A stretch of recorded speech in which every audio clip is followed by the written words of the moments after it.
Cleanse with an oil-free cleanser, removing any makeup, impurities, and oil.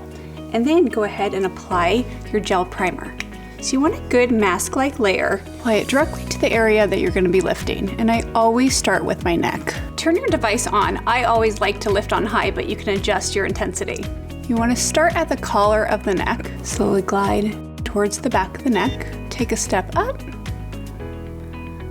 and then right underneath that jawline, really contouring that jawline, lifting towards the back of the neck. Now apply more gel to the cheek area. Starting on the nasolabial fold, slowly glide to the lobe of the ear.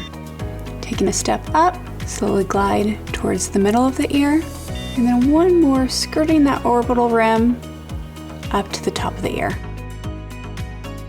After applying gel on the forehead, you're going to start at the thick of the brow and lift up, the arch of the brow,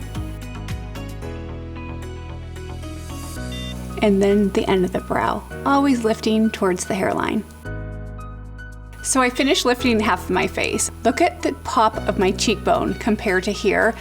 Look at the corner of my lip compared to here. Now let's go ahead and lift the other side. Always lift just half the face first so you can really see the results. Always glide slowly and always glide in an upward motion.